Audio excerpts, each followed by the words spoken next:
Wholeness and welcome. This is Josh Dippold, Integrating Presence. In this event, I've entitled Ghosted, Ignored, Canceled. More Grist to Nourish All. And that's grist, like grist for the mill. In the description, let's explore what can be done to transform, transmute, and turn ghosting and being canceled into nourishment and support for the well-being and awakening of all. So I had to give a quick, brief disclaimer here. This is obviously my perception, my take on this, and I invite people to correct me seriously where what's more beneficial here than this opinion. The goal is to try to get to kind of the best perception, best views, kind of best response to this phenomenon we witness in our society here fairly recently, right? For anybody not knowing what this is, I would guess pretty much everybody knows what ghosting and canceling is, or cancel culture, but I'll just go ahead and read a definition I found online for cancel culture here. A social environment in which publicly boycotting or withdrawing support for people, organizations, etc., regarded as promoting socially unacceptable beliefs is widespread practice. Cancel culture or call-out culture is a contemporary phrase used to refer to a form of ostracism in which someone is thrust out of social or professional circles, whether be it online or on social media or in person. Those subject to this ostracism are said to have been canceled. This expression, cancel culture, has mostly negative connotations and is used in debates on free speech and censorship. And then ghosting, behavior, stopping all communication with the person. Ghosting, also known as simmering or icing, is a colloquial term which describes the practice of ending all communication and contact with another person without any apparent warning or justification, and subsequently ignoring any attempts to reach out or communication made by said person. The term originated in the early 2000s, typically referring to dating and romantic relationships. In the following decade, media reported a rise in ghosting, which has been attributed to the increasing use of social media and online dating apps. The terms also expanded to refer to similar practices among friends, family members, employers, and businesses. And another definition, the practice of ending a personal relationship with someone by suddenly and without explanation withdrawing from all communication. Example, I thought ghosting was a horrible dating habit reserved for casual flings. Ignored is the other thing, and that's pretty much universal, right? That doesn't need really any much explanation of being ignored. So I noticed when I was on YouTube the other day, I didn't watch any of it, but I saw Johnny Depp was on there. I think it's some anti-defamation trial, and I don't know the particulars of this, so I'm not really referring to this thing. Obviously there's some good that can become in watching that thing, so you can discern, what the media is doing, how they're trying to take one instance and then use it for different agendas and whatnot. And it can be really emotionally charged. I didn't watch any of it. I really don't even know what it's about. So I'm not really discussing that. It just happens to be a timely thing. Then again, if this is such in popular culture, it's going to be kind of hard to set that on the shelf to consider maybe a different way of looking at this too. So just keep that in mind. And I think the first thing we ought to maybe look at here is what's the frequency of these phenomena and how often? So by frequency, I mean, how often does it happen? Does it happen just it's a one-time thing and then it never happens again? Or is it happening regularly? Is it happening irregularly? And then the duration, for how long does it last? Is it just a really open and shut thing?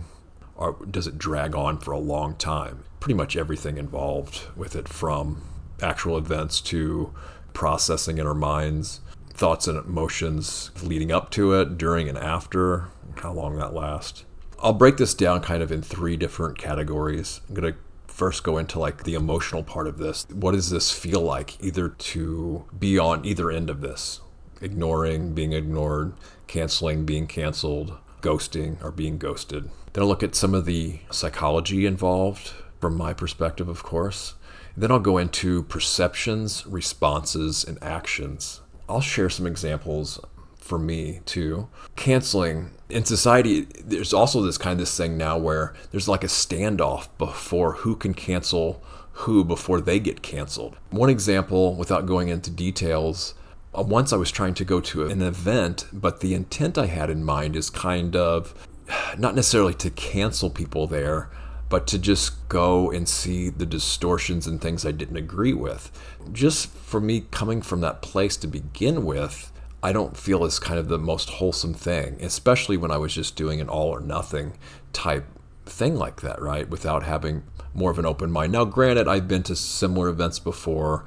There was maybe a likelihood that it would be similar, but that's not necessarily all the case. So just going into with something with a fresh, open mind, not going into something with so much righteousness. But it turned out that the event had been canceled, and I didn't find out till I got to the place, and there was nobody there, right? And then I sent a message and didn't get a response from it.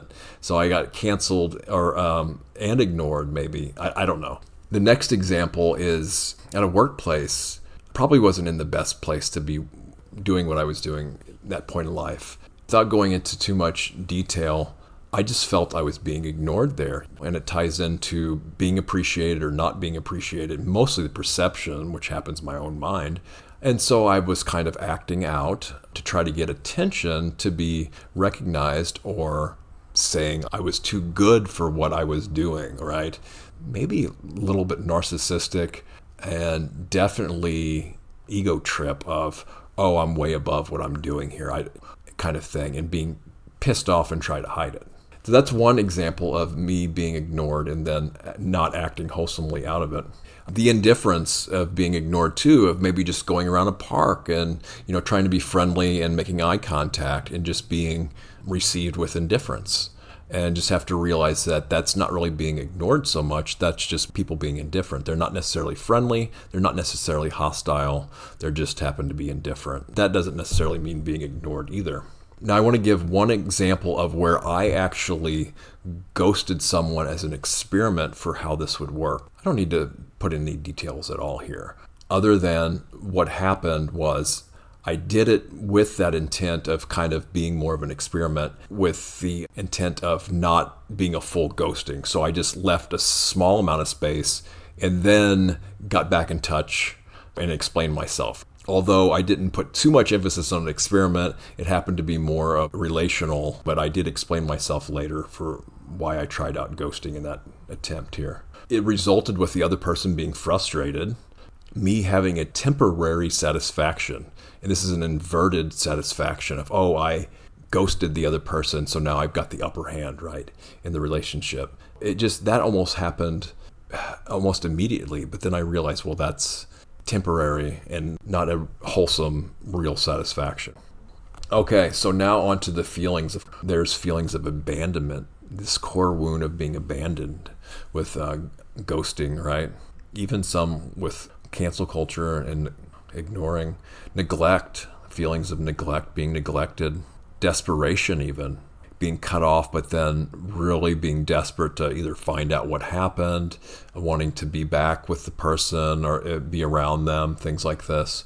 Neediness, that we have to get some needs met from people, or if we've been on the other end of that too, perceiving others as too needy for us. Can be light despair involved.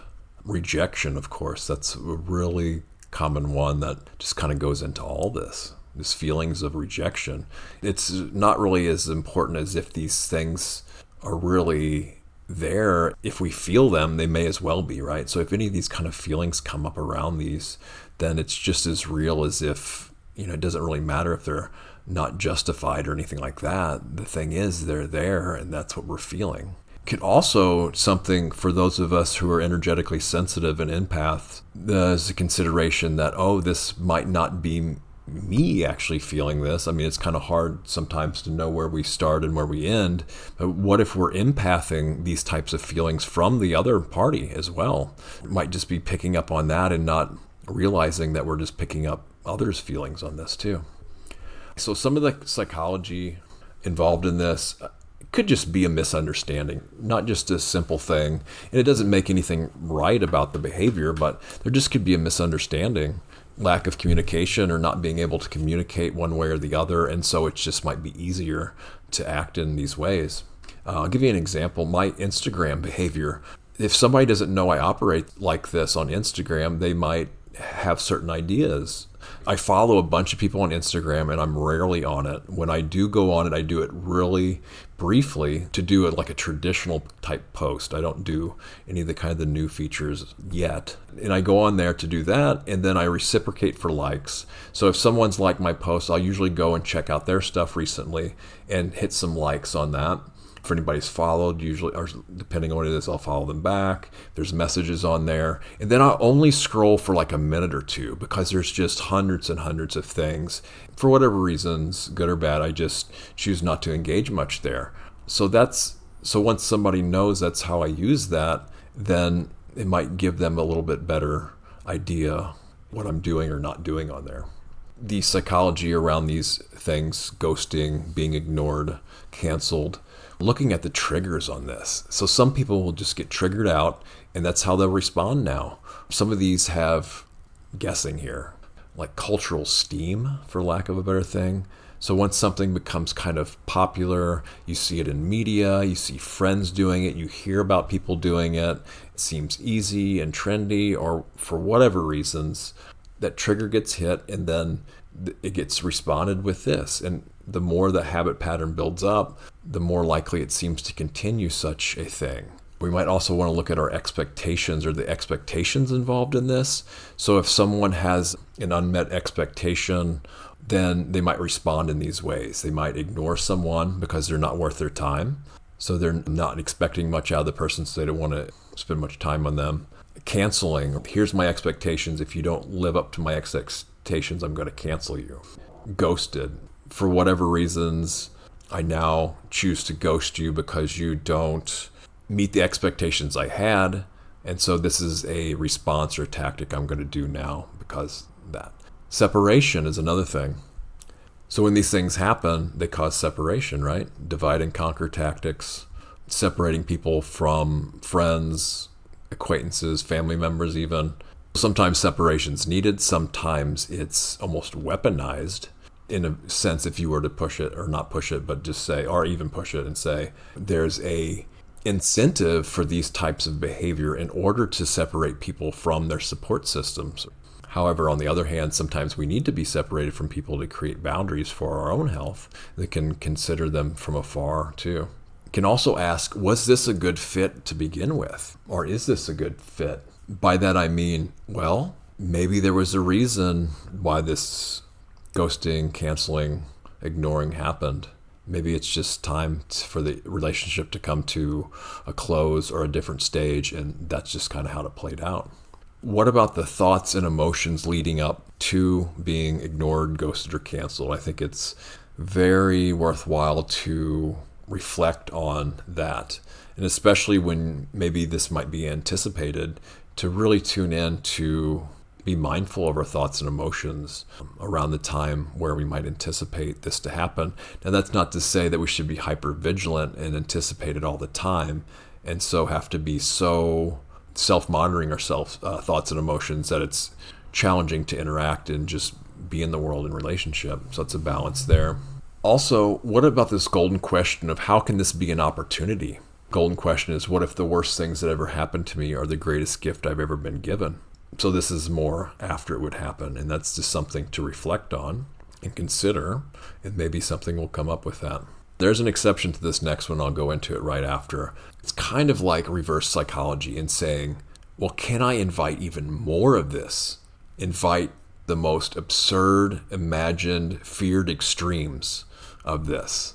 And this is in order to see how ridiculous it is to be completely down on this type of thing, to make such a big deal out of it, which kind of seems maybe like I'm doing here. What's the worst that could happen if I was ignored, right? Make these absurd assumptions to the end, like, okay, well, no one will ever talk to me again. I'll just only say hi and bye to people the rest of my life. No one will ever be able to even have an acquaintanceship with me again. See how absurd that is, to kind of stretch this out to the extreme. Canceled. Okay, well, I'll just cancel everyone all the time. I won't be able to even go in Starbucks because I'm just going to cancel the welcome mat even before I get in there. Absurd things like that. Or, I can't do anything without being canceled. Everybody cancels me. Woe is me kind of thing. Ghosted. Well, I'm just going to go into superficial relationships just so I can ghost them, be that kind of person who just gets one up on everybody. No. So these are total extremes, right? As painful as they might be, kind of going to the weird extreme of these can show how silly they can be sometimes, in a way. Not to say that the hurt and misfortune is justifiable, and so that's the exception here. This is not to fall into victim-victimizer, which there's a bunch of that in our society, right? Or the abuse-abuser cycle, if you want to call that. Okay, I get abused, so I'm going to turn around and abuse others because that's what's been done to me, express the pain, and then I will in turn get abused again by the person that I've abused, or it'll come back to me in the other way. So this is a vicious cycle in our society, and there's programs around this, it seems, to perpetuate this for pain and misery in the world, as if we didn't have enough, or see it enough in the world at least. So another thing is worth mentioning is putting ourselves in other people's shoes, really sitting, considering without ruminating. It's like, oh, well, maybe this has been done to them, and now they're doing it to me, acting out the pain that's been done to them on someone else. And then the next thing here is the resultant of this, to look at, there's two different perceptions of looking at something really similar. On one hand is the more wholesome, well, this might lead to some needed solitude, some needed disentanglement, some needed seclusion, some needed disengagement, and some needed renunciation, versus the, oh, I'm being isolated, now I'm lonely, I'm not belonging anymore, that type of thing. See how there's a perceptual shift there between one way of viewing things is more wholesome than the other way of viewing it, but they happen to be fairly similar. It's just kind of a shift in perception. So the appreciation involved here too, in the frustration and social and professional status. So a lot of times this feeling of a lack of appreciation can be related to frustration, I found. So sometimes when I feel frustrated, I'm trying to get appreciation from outside myself. And so when I'm not getting that, I feel frustrated. And one of the things that's helped me is realizing that I have to appreciate myself. And when I feel appreciated, when I can appreciate myself, then the frustration tends to die down a little bit. Another psychological aspect of this is looking at the social and professional status involved here, kind of our worthiness and ego too. So some people are kind of pressured into, canceling because of their social and professional status. It becomes a trend. Maybe there's a quick dopamine boost from doing this. You get people egging us on to engage in this culture, peer pressure. I mean, it just might be an easy way out, ghosting too, instead of having to spend a bunch of time explaining oneself and going through the pain that it would take to do that. And so it's just easier to ghost someone, right?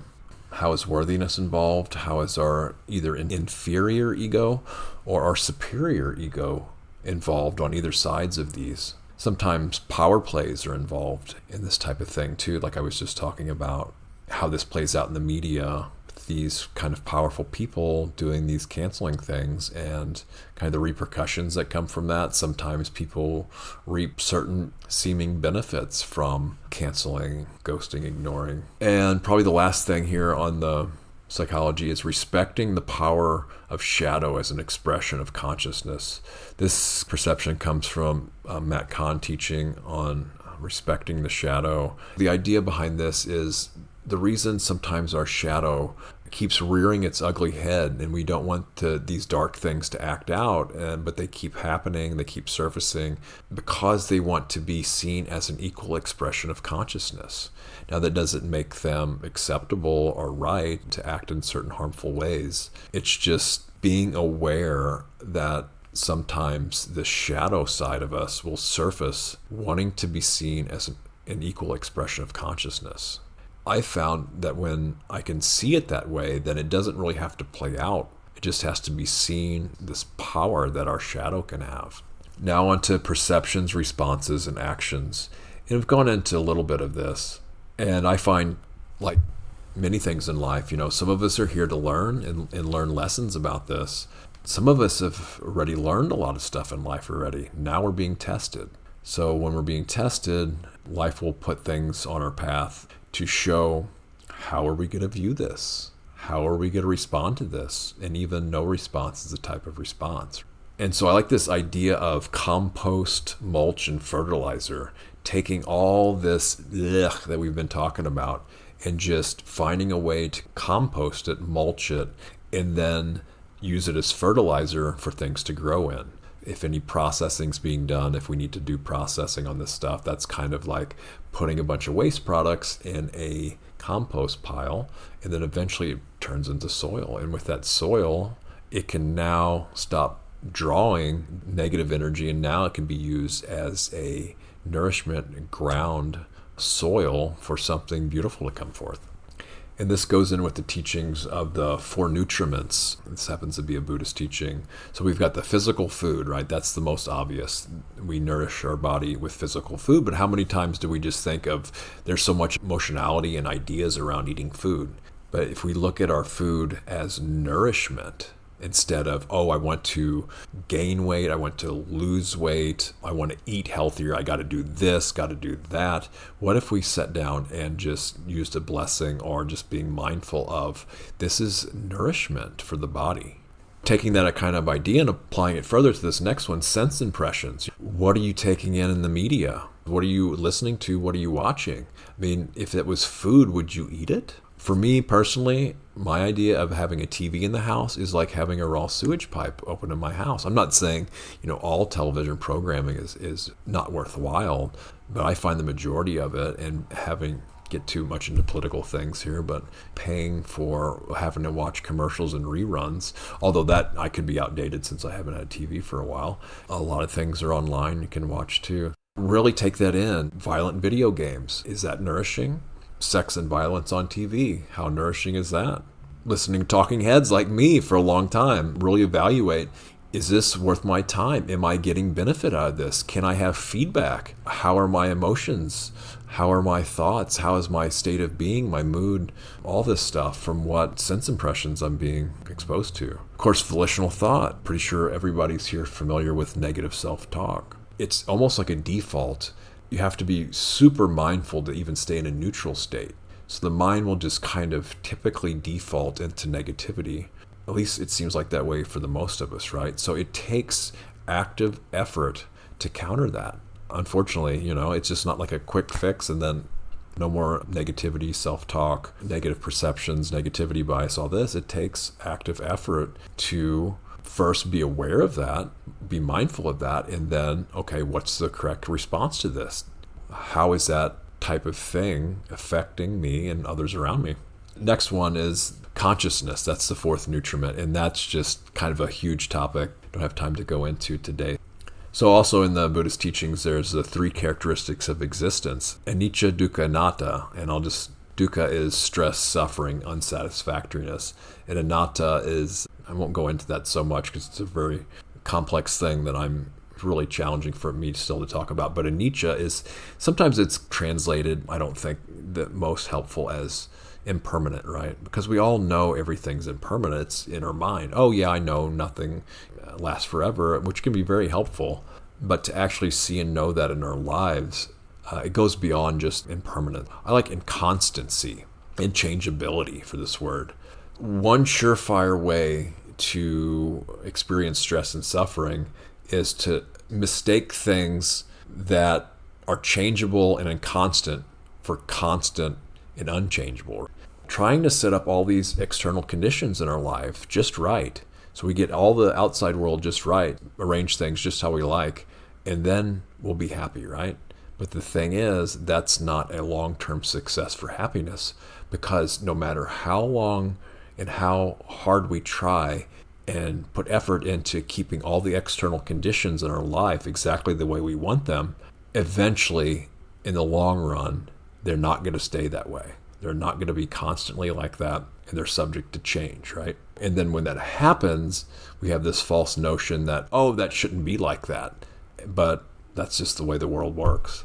Things are subject to change. Things are inconstant. So just being in alignment with that truth, knowing that, it's like, oh yeah, that's just the way reality is, right now in this world we're in.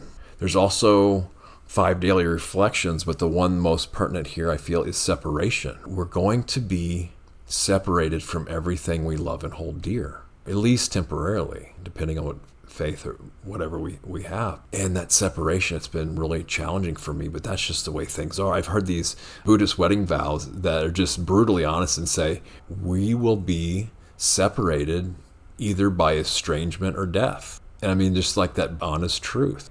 All relationships, everything will end either in estrangement or death. It's not to get bummed out. It's just to realizing that that's the truth. And so the more in alignment I can be with that truth, when that does happen, oh yeah, that's just the way things are right now. I mean, this is the way reality is, restructured that way. Doesn't mean we have to get bummed out and anticipate that the entire time. Just knowing that so we can be more in the moment and enjoy the time we have together, right? Real briefly, I'll just give this kind of one last Buddhist thing. It's kind of a crash course in psychology. It's called the 8 Vicissitudes of life. It's a big fancy $2 word, but it also is commonly called as the worldly winds. So there's gain and loss, pleasure and pain, fame and ill repute, and praise and blame. Those forces are pretty much what all these, I love this term, uninstructed worldlings, people that are only of the world. They're completely of the world, and they haven't received instructions on how really to live properly in the world or live wholesomely, skillfully, wisely in the world. And so they're completely at the mercy of these forces. Gain and loss will, just elate or devastate. Pleasure and pain, seeking after pleasure, trying to escape from pain all the time. And then praise and blame, right? Completely uplifted by praise, torn apart by blame. Are doing, to others too. Fame and ill repute. Look at the huge celebrity culture. Oh, got to get fame, got to get more followers. Spending time, social media, getting followers and stuff. Ill repute. Oh, there's a scandal. Devastated career gone. Got to do everything to save face. And so these things just dominate people's time and activity if they're not aware of this and not instructed otherwise. Of course, this inclusivity around these things. How can we include more, but doing it in a wholesome way that's not kind of like this forcing inclusivity on other people too, or totally bad-mouthing old ways as well. Censoring or imposing inclusivity, but actually having real honest inclusivity with folks.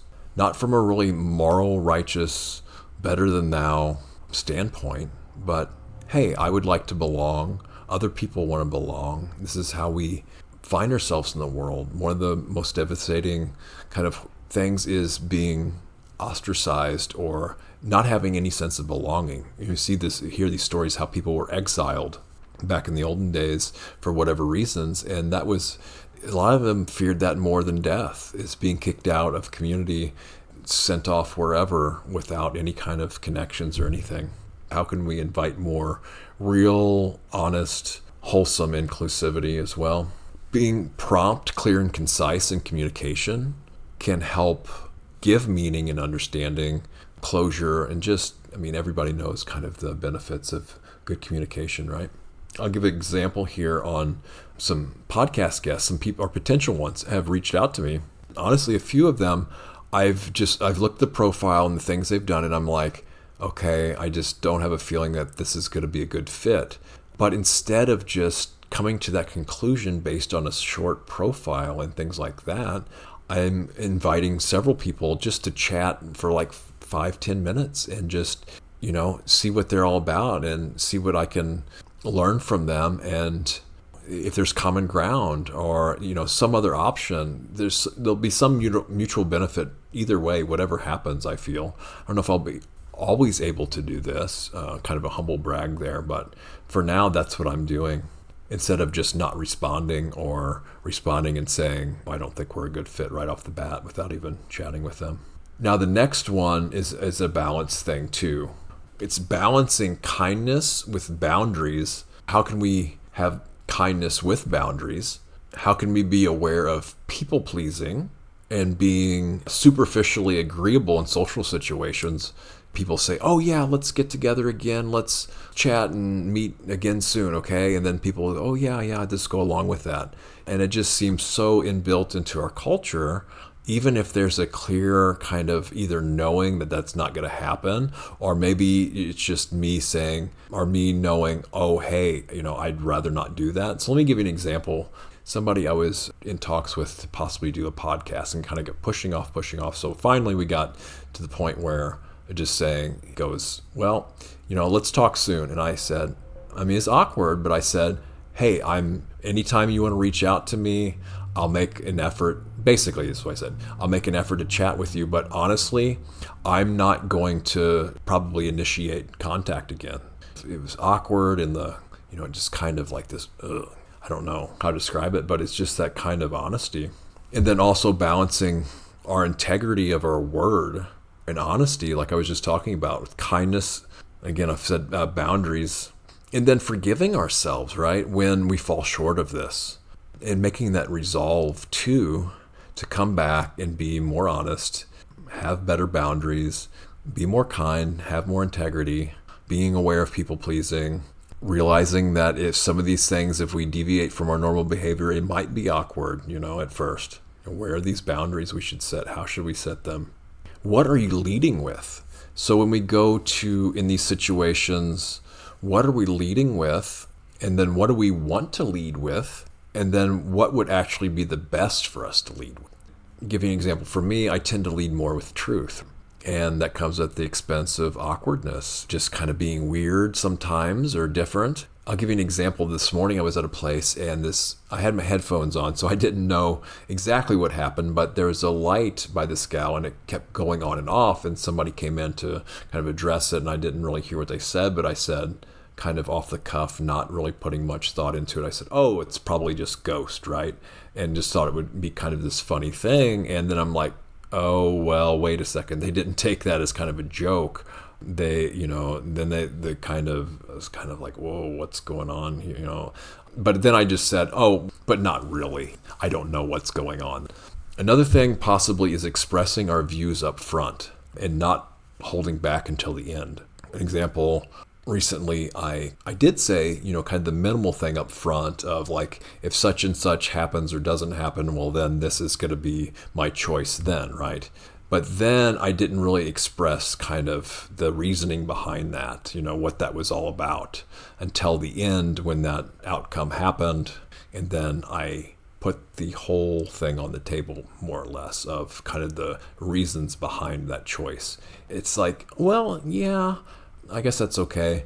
And then on the other hand, it was challenging because if I would have put all that up front, it would be almost like too much right away. It's too much unnecessariness right away. Maybe even towards the end. Maybe what I said wasn't really necessary either. Maybe I was doing out of kind of a self-justification, or though sometimes something's really important to us and really needs to be expressed. I could see it either way. Also, what about welcoming things that happen in our lives with the excuse of abuse, right, and harm, right? That's the exception here. But otherwise, what about considering just kind of a more of an ease of things coming and going? So if someone ignores us, okay, just let that come and go. We're canceled. How can we actually welcome being canceled? But with the idea in mind that, okay, how much is it going to do for me to get really pissed off, angry, upset, want to retaliate? What if I just welcomed, especially how I feel, how this is coming in, just feel the feelings in the body and letting them come and go? What would that be like compared to what I've been doing? I don't know. And then I find just giving authentic recognition and acknowledgement, honor and respect in our daily lives can help kind of build this muscle for when these things happen too. And especially giving this to ourselves. When was the last time we just recognized ourselves, looked in the mirror and said, oh, that's this being people call Josh? Or that comes with acknowledgement, honor. How can we honor ourselves? Respect ourselves as well. So to wrap up here, cancel culture, kind of some of the takeaways. I had this as a tweet a while back. Cancel culture can be a clearing. All this stuff can come up to be seen and cleared out of the way. It can teach us how much we value keeping our word, if we do that, right? If we value keeping our word. How uncertain life is. It just shows that really nothing is certain, and how much do setting expectations really help us, right? On the good end, if our expectations are met, well, then how long does that last before we're just setting the next expectation, the next expectation, the next expectation? They can't really satisfy anyway, right, in the long run. And not to say you shouldn't have goals and celebrate good things in life, not at all. The other end of expectations, when we expect something to happen and it doesn't, it's kind of set up for disappointment. And then another takeaway I've had from this is some things that fall away from our lives can actually serve us well. Some things, it's the time for certain things to happen. And so with that, take what's useful and leave the rest. May you all be blessed with a optimal, ideal state of consciousness and energy for the rest of your morning, afternoon, evening, and night.